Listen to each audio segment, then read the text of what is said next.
Hey everybody, and welcome back to some more Project Ozone Lite. We're back here on our island, and between episodes I've done a little bit more tidying up. I've tried to clear a bit of space. I've extended the platform just a little bit to try and give us a bit more room to work in, because again, just like after the first episode, the island was getting a little cramped towards the end of episode 2 there. So I've made some more room, spread stuff out, tried to make it look just a little bit nicer. I've also done a bit of sifting, as we've got some more stuff in this chest, and I've been periodically taking out like iron, copper, tin, and gold, putting them through the smeltery. You'll see I have added another faucet here to the smeltery drain so that we can pull out both in block form as well as in ingot form. It's just a lot quicker to pull it out as a block and then stick it over here into our new compacting drawers, which allow us to then automatically pull them out as ingots or as nuggets as we need them, which is pretty nice. I've also made a couple more storage drawers as well, added them to the original 4 that we had, just to kind of clear up again a bit more space over in the chest here. I should probably actually grab some of this gravel and sand and just quickly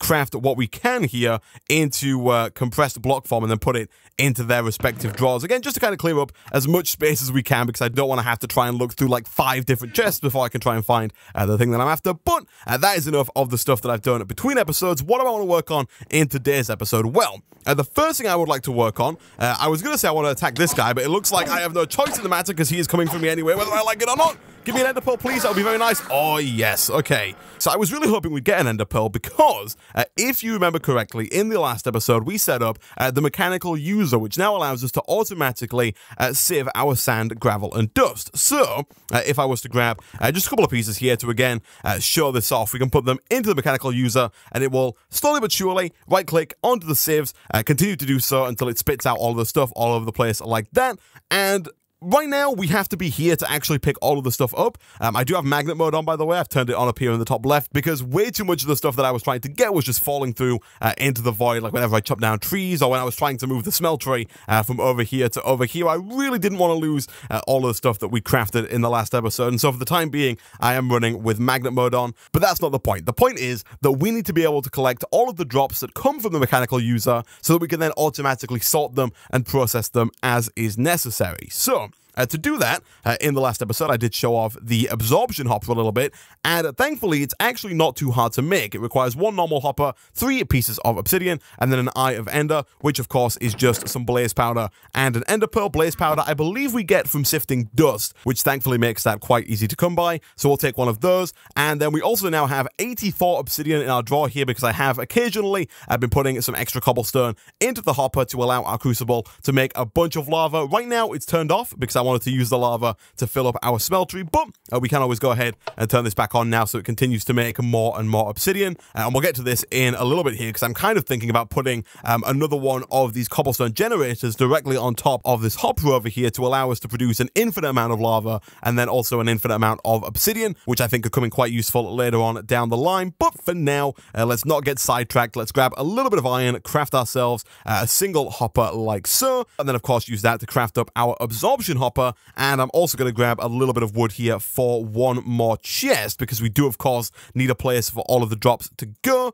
And then all I'm going to do is I'm going to put this down right about here, next to the mechanical user. This guy can suck in items and I believe even XP within a 7x7 area. So it also makes it quite useful as a mob drop collector because we can use it to collect the XP that we get from killing the mobs as well. But for the mechanical user, we just need it to pick up items. So the way we do this, we put it down, we then figure out the direction from the absorption hopper to the chest. And so I'm going to look at the mini-map here real quick, and you'll see that we are currently pointing, I think, south. It's kind of hard to see because that mini-map is tiny, but I'm pretty sure we're pointing south this way. And so if we right-click on the absorption hopper, click on south, it'll change to item, and then if we back out, you'll see that we now have a little bit of a kind of transfer pipe that will take all of the items from the absorption hopper and then automatically put them into the chest. Pretty cool stuff.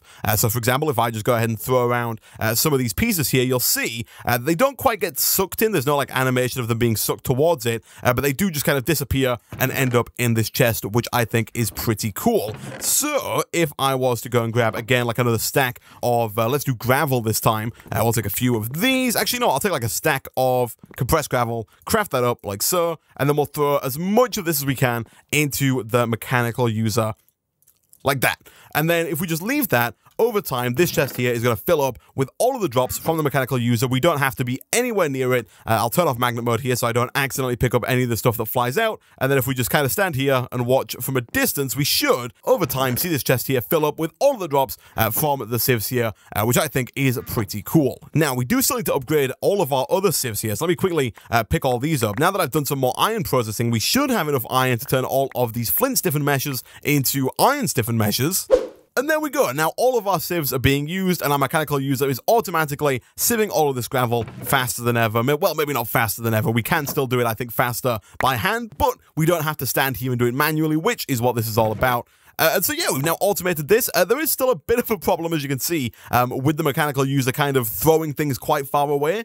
And so I think what we would want to do if we wanted to make this system as efficient as we possibly could is put up some walls around the civs here so that all of the stuff, when it flies out, just hits like some cobblestone maybe, and then is still within range of the absorption hopper, and so it can then get put into this chest over here. So now that that is taken care of, the next stage is to automate the processing of the stuff that's in here. Of course, we want all of the non-ores to go into one chest or to go into their own storage drawers respectively, and we want all of the ore pieces to go into compacting drawers, as I mentioned in a previous episode, because the compacting drawers allow us to pull them out in their chunk form, which can then be put into the smelter, it can be put into the sag mill, it can be put directly into a furnace or an alloy smelter to actually get us the ingots that we are after. So, before we do that though, I would like to actually try and automate the process of getting things like gravel into our mechanical user. And to do that, we are going to start by crafting up, I think, 2 more of these Cobblestone Generator tier 1s, because I want to put one again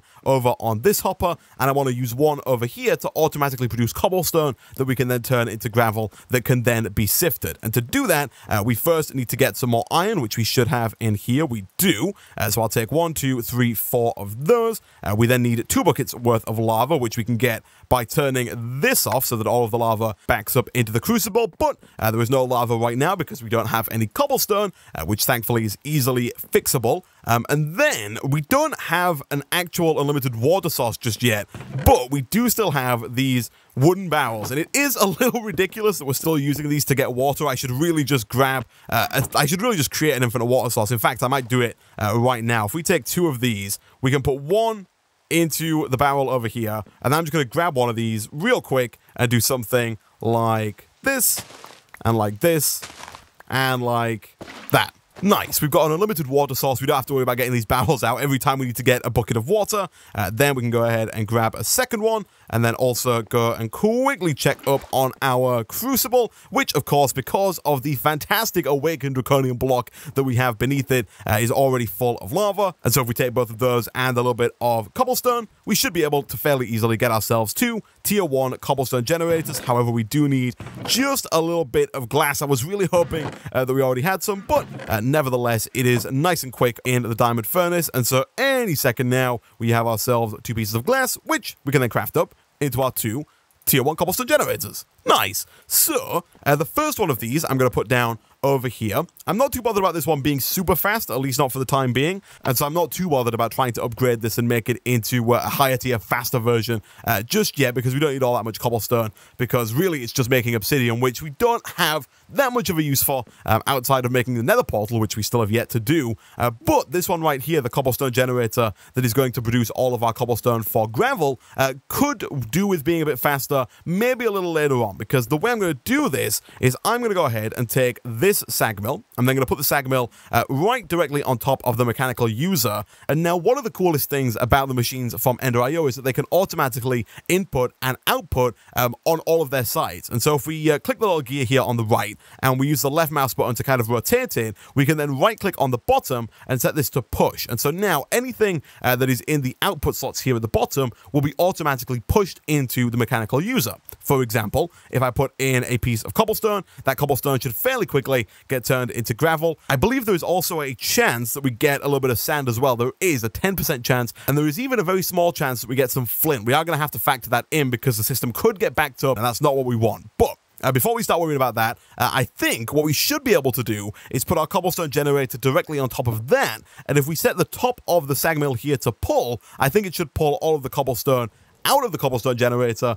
into the sag mill, and then down once it's turned into gravel into the user. That user will then, of course, sieve the gravel, and then all of the droppings will hopefully get put into this chest. However, it does look like it's using the sieves on the outskirts before it uses the ones closest to the center, and so we might run into a bit more of a problem with things kind of flying all over the place. I'm also going to go ahead and turn the rain off here because I'm really not a fan of the sound or the visuals, really. I just don't think it looks particularly great. But we've now got a chest full of stuff, and so we need to start working on a little bit of sorting. And to do that, I am going to make a couple of item ducts after I get a little bit of applesauce in me because my hunger is getting surprisingly low. All right, so let me grab I think 2 pieces of tin, and then I think we also need another lead ingot, because if memory serves me correctly, the item ducts from thermal expansion have a very similar recipe to the fluid ducts that we used over here, but instead of using copper or invar, we can use some tin. So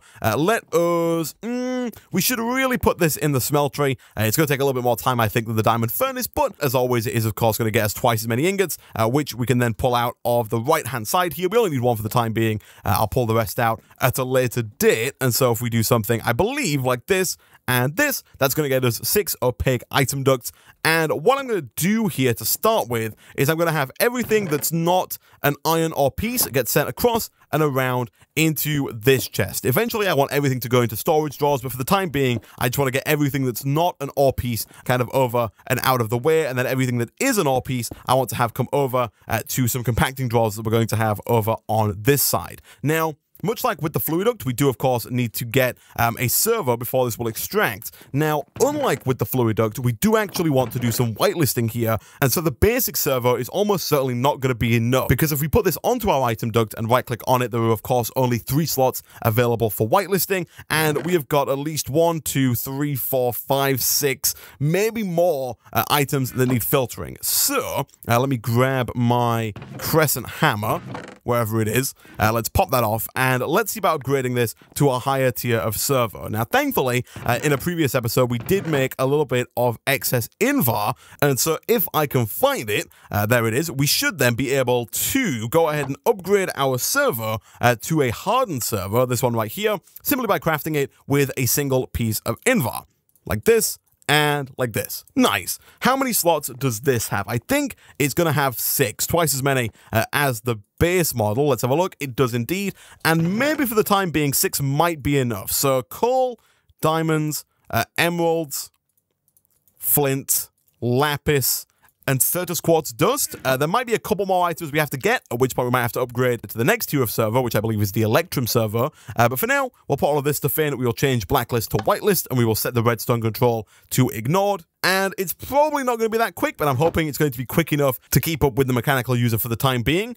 We do, of course, still need to get a power source for the sag mill, because without power, this whole system just comes to a grinding halt. But for now, our sorting system is kind of working out okay. Now, on the other side here, we also need a server to pull out and put things into compacting drawers. Now, we definitely have more than 6 different types of ore piece. Now, we could always go ahead and try and make the reinforced server, which is the next tier up, but it does require some hardened glass, which we can't quite make just yet. And so what I think I'm going to do instead is simply have 2 sets of item ducts with 2 different servos on it, each with a hardened server, so each one can filter out 6 different types of ore piece, and then have all of those go around into a bunch of compacting drawers. And so guys, what I'm going to do here real quick, I'm going to go away, I'm going to make 2 more hardened servos, I'm going to make a couple more item ducts, I'm going to make quite a few more compacting drawers, and I'll be back in a second.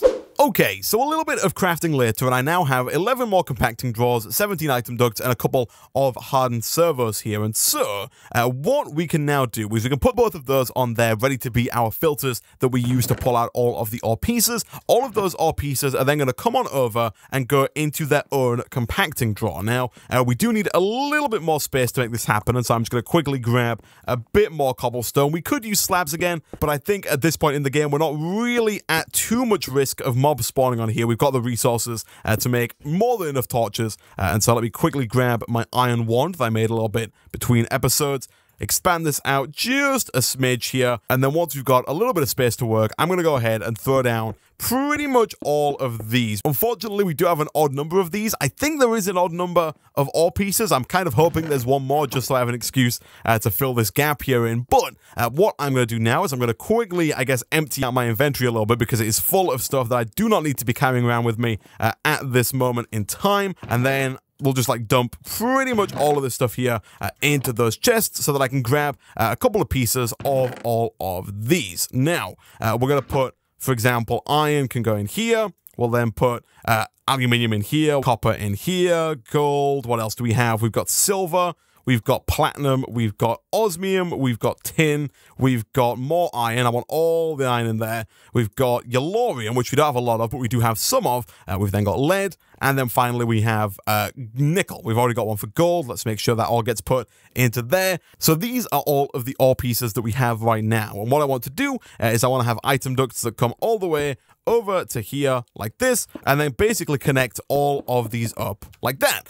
Now what should happen is when they get pulled out of the hardened server, they'll come along, they'll try to go into each and every compacting drawer, but every ore piece should only be able to go into the drawer that has its current ore piece in it. Now, the problem with this is that what I want to do after this is kind of pull out of these drawers. And by the way, you can use the crescent hammer, this guy over here, the wrench, to disconnect item ducts. And so I'm going to do something like that. And what we're going to do is we're going to pull out these chunks. And so what we're going to do here is we're going to whitelist the chunk version because we want to pull the chunk version out in order to smelt it into an ingot. And so that's what we're going to do here. But if we pull out too many chunks, then the drawer is going to become empty, at which point anything can go in it. So for example, let me get rid of these again for now, just for demonstration.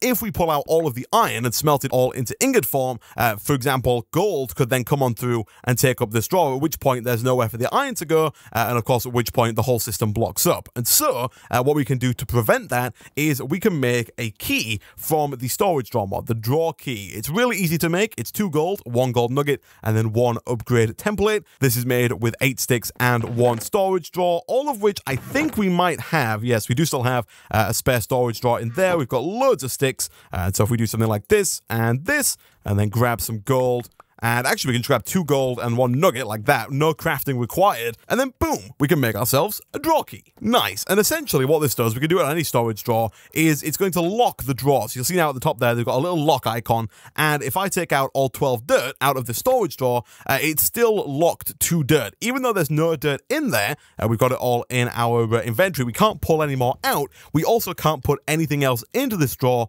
that's not dirt. Now we can of course unlock it just by right clicking again, but what I'm going to do, I'm going to come over here and I'm going to lock every single one of these drawers so that even if we pull out all of the iron or all of the osmium or all of the lead, they are all still locked and nothing else can go into those drawers. So, now that that's done, what do we do next? Well, next we have to decide how we want to process these ores, and I think I'm going to do this using Ender IO. Now, to do this with Ender IO, we do need to get ourselves another sag mill. Thankfully, I'm fairly certain we should be able to do this pretty easily. So, that is not the correct recipe. I want to make a machine chassis, iron bars, iron. I think we've already got a basic capacitor because we made it as part of a quest in the last episode. We did indeed. We've even got some spare iron bars. Let's grab some more iron. Let's grab a little bit of redstone, and I think that might be almost everything. We need 3 flint, which I also think we have in abundance over here. We do indeed. So I'll take all of that, do something like this, boom, and I know we've got a spare piston in here because I just made it, and boom. Nice. And now what I'm going to do with this, bring it back over here. I'm also going to quickly grab the alloy smelter, like so. And essentially, all we're going to do, we're going to have the sag mill go, I guess, like right here, the alloy smelter go next to it like that, and then finally, right on the end there, I'm going to put down a final chest, and that final chest, for now at least, is going to be the final destination of all of our ingots. So, we'll put you down right about there, and I don't think I showed this off yet, and so basically, by the way, what this does, if I put down the Sterling generator here for the time being, if we take, for example, an iron chunk, actually we'll do the example with the platinum here because it's just like right here. What we're going to do, we're going to put down a item duct, then we're going to put down a server. We're going to whitelist this chunk here so that it pulls it out in chunk form, like this, and like this. That will then end up in the top slot here of the sag mill, or at least it should. There we go. And then it's going to process it into 2 platinum dust. Then again, we go to configure IO, and we set this right-hand side here to output, like that, to push. That's going to push all of that platinum dust over to the alloy smelter. Hopefully, did I do that right? Or did I do it? Oh, no, I pushed out to the Sterling generator. My bad. We'll do that. Let me get rid of that back one there. I don't want it pushing out into the Sterling generator, so we'll stop that. But now you can see all of the platinum dust is in the alloy smelter, and then the same idea here, we're going to go and set this side to push, and so all of the ingots then get pushed through into the chest. Nice. And so what I'm going to do, guys, I'm going to go away. I'm going to craft up a couple more item ducts as well as a couple more servos here because we've only got one left. I'm going to set all of these to whitelist their respective chunks and then extract into the sag mill, and I'll be back in a second. And not too long later, we now have all of these servos and all of these item ducts fully set up and fully whitelisted to pull out all of the correct ore chunks, put them into the sag mill to then be processed through that, through into the alloy smelter, and then, of course, out into this end chest. So now, the only problem remaining is power, because, of course, once we run out of power, which we have done right now, none of this stuff will continue to function. Now, there were a couple of different options we could go for in terms of getting a decent source of power, but the first one that I would like to work on towards the end of today's episode is the solar flux mod, because if we head on back into our better questing guide here and we go over to Generation Revolution, we do have a full quest line that wants us to make every single one of these solar panels from the solar flux mod, and so I figured that we would try today to get 2 of these tier 3 solar panels. Now, I don't normally make these, mostly because they're quite expensive, and also the crafting recipe can be a bit tedious at times, because in order to make the next tier of any of these solar panels, you have to make usually multiple of the previous tier. For example, the first tier requires some wood, some redstone, and 3 mirrors, which are made with glass panes and an iron ingot. But then to make the second tier, you need 8 of the previous tier, as well as a piston, and then to make the third tier, you need 4 of the previous tier, and therefore 32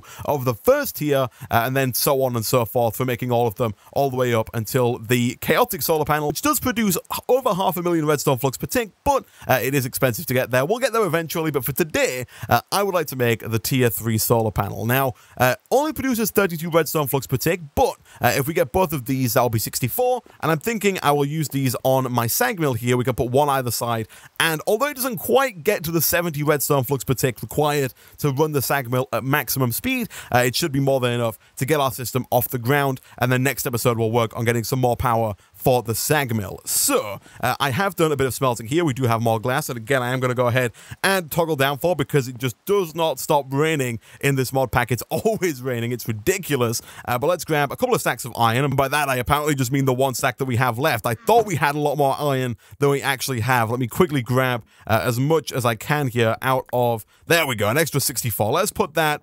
I guess for now, we'll put this over and in here, and we'll kind of pull that out as and when it's necessary. But let's see. We need to get ourselves 32 of these basic solar panels, and so we're going to need quite a bit of wood, maybe more wood than we have, and then also we're going to need at least 32 redstone, which I believe we do definitely have. We do, just... I used a lot more resources than I thought, making all of the compacting drawers earlier, which is why I think we're quite low on resources. But let's make a bunch of glass panes here. I want to make a few more than that. We'll see how 48 does us. And then you do make these in sets of 3, which is nice. And so if we're going to make 32 of these, that means that we need to do this 32 times. So we've done it 16 times. Let's do this, I guess, another 16 times. So boom, boom, and... boom. Nice. That should, I think, be pretty much everything there. We got 23, and I believe at that point wood is the only limiting factor. And so let's do a little bit of this. We should actually also go and check out our loot chest just to see if we've got any good stuff in there. Let me quickly check the guidebook here. We will claim the middle one. Anything good? 8 more 4 carrot pluses. Okay, sure, why not? Let's put in some more iron here so we can keep this going. I've also got some more lead to pull out in a second. That's something I need to keep in mind as I go forward here. But let me quickly do a little bit more tree chopping, guys, real quick. And a little bit of wood chopping later and iron pouring. We've now got 2 more blocks of iron. Craft those up. Quickly do something a little bit like this. We should probably just craft up all of the wood here, but I don't want to if I can all avoid it. So we'll do this. We'll do this. That gets us 32 tier 1 solar panels, which we could put down around the base of that if we wanted to produce 32 redstone flux per tick, but it's a bit messy. And so instead, we need to make ourselves, I believe, if we're only going to get 4 of these, that means we only need 4 pistons. We've already got the 1. And so let's just quickly craft up 3 more of those once we get a little bit of cobblestone. So boom and boom. 1, 2, 3. And then 4. Nice. And then finally, all we need to do to make the tier 3 solar panel is craft up 1 block of iron, which we can of course do very easily. And then we need to get 1 redstone repeater, which is 2 redstone torches and 3 stone. That shouldn't be a problem, I don't think. Although we have redstone, we are out of redstone. Really? Are we completely out? We are completely out of redstone. Okay, in that case then, let me grab some dust here real quick. I'm pretty sure it's dust. Yeah, that gives us the redstone. Let me quickly sift through a couple more pieces of redstone here. We don't need that much more, I don't think, in the way of redstone to make this happen. We only need 3 pieces. And so hopefully we will get it from this dust here. There we go. And then we can put the rest, I guess, for now, just like in...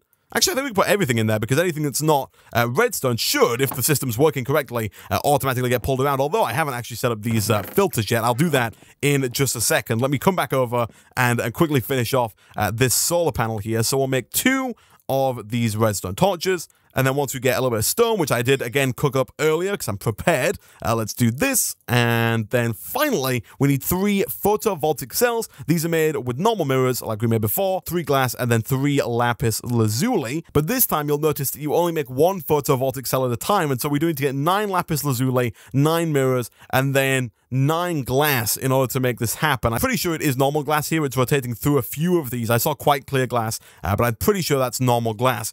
Do we have 9 lapis? We do. Okay, cool. So let's grab at least 9 of you, and then we're going to need some more panels. Thankfully, I'm fairly certain we've got enough in the way of iron here to make this happen. I thought for a second that we might not have enough, but we need 1, 2, and 3.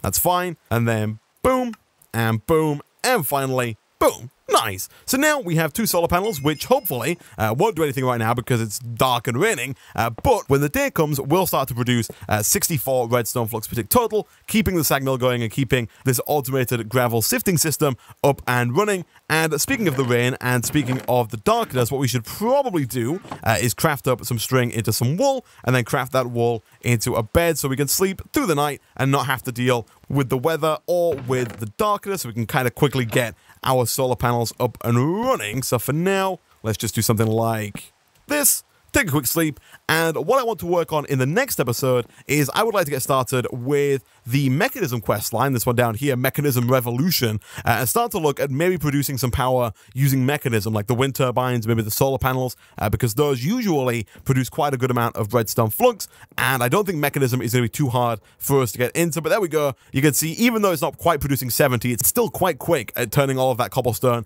into gravel there, which is quite good. And so finally, what I'm going to do is I'm going to first of all try and get rid of these excess chunks that I've got in my inventory here, because I don't want to be carrying those around. But what I also need to do is I need to actually go ahead and filter these ore pieces. So let's see here. Iron, lead, nickel, we've got osmium, we've got platinum, we've got silver, we've got tin, we've got copper, we've got gold, and then there should be 2 more. We've got yellorium, I think I missed, and then at least 1 more. I'm not quite sure which one more we missed, although if we leave this running long enough, it will go ahead and tell us which one we're missing. I think to get yellorium, I'm going to have to go and grab it out of here, which is fine if I can actually reach through there, which I can. Thank you very much. Let's do that, and then let's make sure that we set all of these to whitelist, and then, of course, to ignore redstone signal so that they start to actively pull all of that stuff out. And I think, if I'm not mistaken, I did not put redstone or glowstone onto this list here, which is not too big of a problem